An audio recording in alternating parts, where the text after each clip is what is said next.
If you're serious about protecting your heart, then what I'm about to walk you through isn't just another healthy meal idea that sounds good on paper and disappears from your routine after 3 days.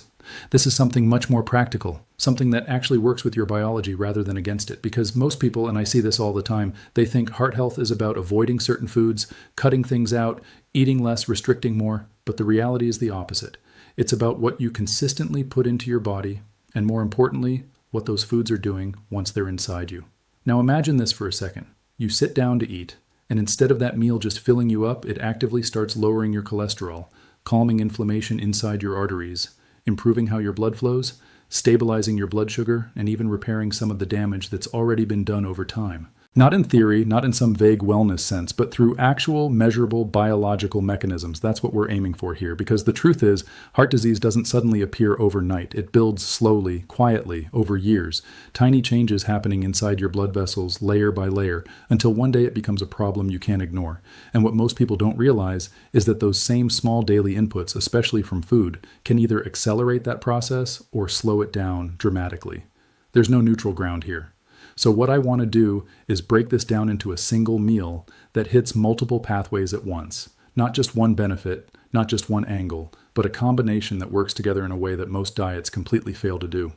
And the first part of this meal, the thing that sets the tone for everything else that follows, is something deceptively simple, something most people would overlook without thinking twice. Because when you hear the word starter, you probably think of something light, maybe something optional, something that doesn't really matter that much. But this is where most people get it wrong. The first thing you eat actually has a disproportionate impact on what happens next in your body.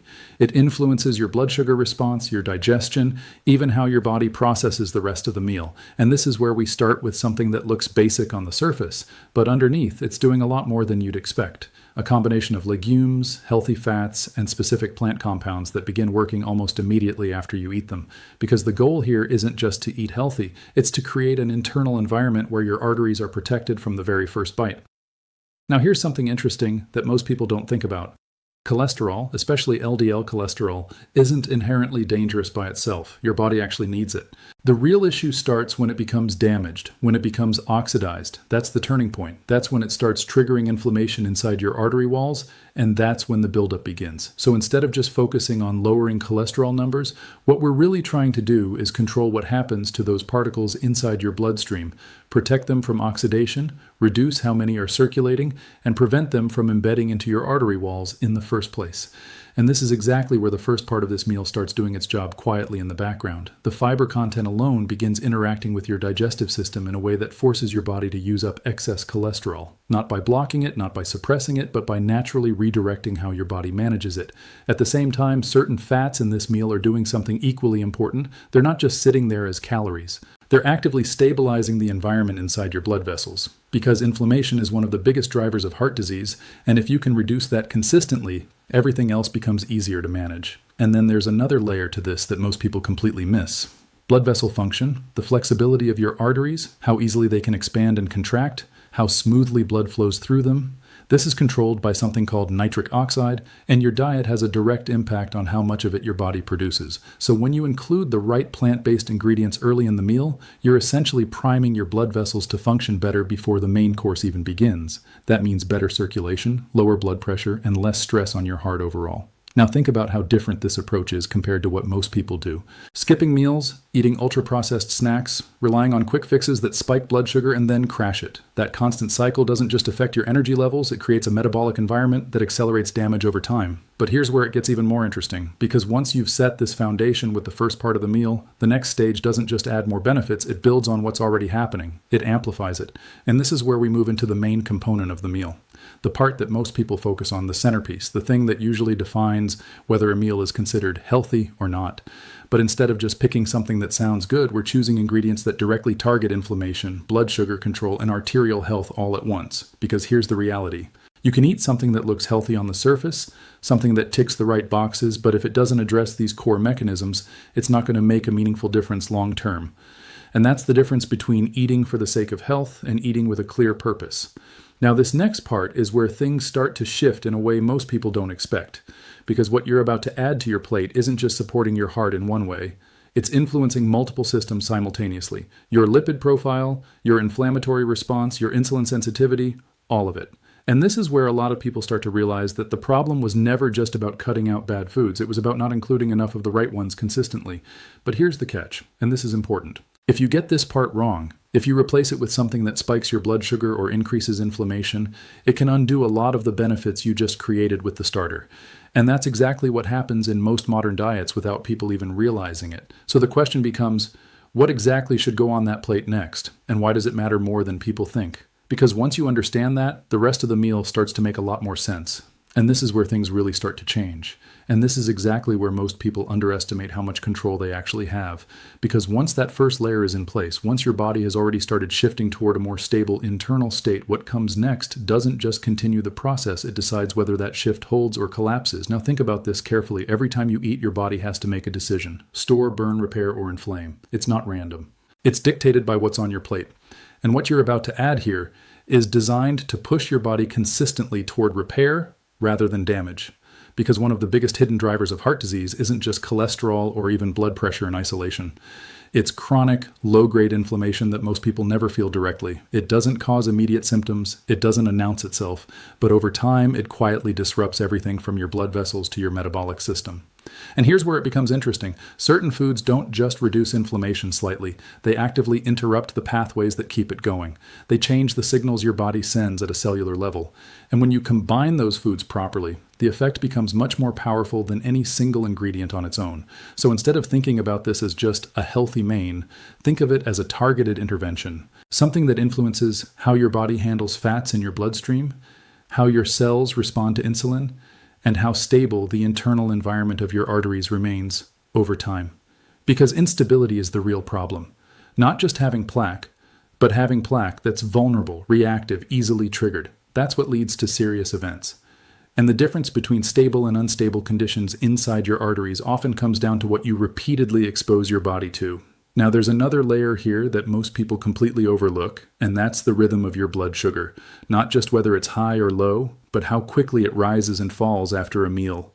Sharp spikes followed by crashes create stress inside your body.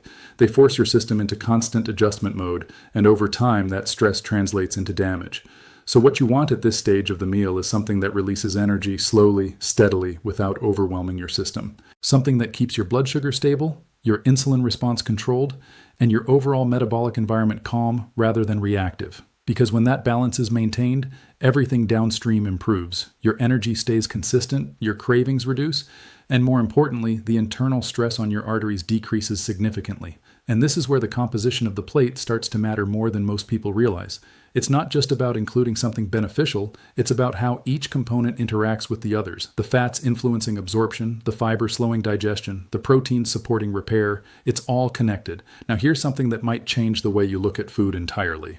Your blood vessels are not static structures. They are dynamic, constantly responding to signals. They expand, contract, adapt, and react based on what's happening inside your body at any given moment. And one of the key signals they rely on is something your body produces in response to certain nutrients. When this signal is strong, your vessels remain flexible, responsive, efficient. When it's weak or impaired, everything starts to stiffen, pressure builds, and the risk begins to climb. So what you're doing here, whether you realize it or not, is restoring that signaling process. You're giving your body the raw materials it needs to maintain proper vascular function. Not temporarily, but consistently, because consistency is where the real change happens. One good meal doesn't fix anything, but repeated signals in the right direction day after day begin to shift your baseline. And once that baseline changes, everything else becomes easier to maintain.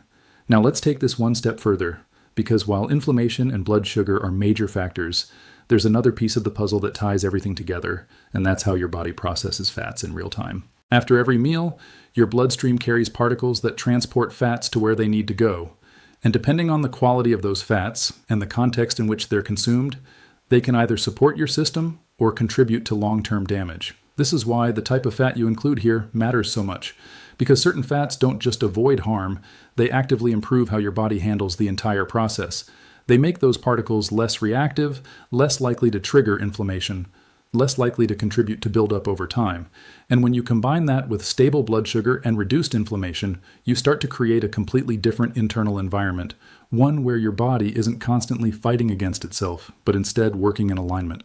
But here's where things take an unexpected turn. Because even if you get all of this right, even if your main component is perfectly balanced, there's still one more factor that can either enhance everything you've done so far or quietly undermine it. And that factor isn't what most people think. It's not about calories, it's not about portion size, it's not even about the macronutrient breakdown. It's about what happens after digestion begins.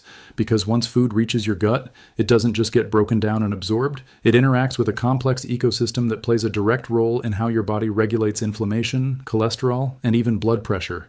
And this is where the next part of the meal becomes far more important than people expect. Because what you add at the end doesn't just complete the meal, it determines how effectively your body processes everything you've already eaten. Most people treat this part as optional, as something indulgent, something separate from the healthy portion of the meal. But in reality, this is where some of the most powerful effects actually take place. Because when you include the right combination here, you're not just finishing the meal, you're reinforcing everything that came before it. And if you get this part right, something interesting starts to happen over time. Your body begins to respond differently, not just during meals, but throughout the entire day. But if you get it wrong, it can slowly reverse progress without you even noticing. So the real question is, what exactly should come next, and why does it matter more than most people realize?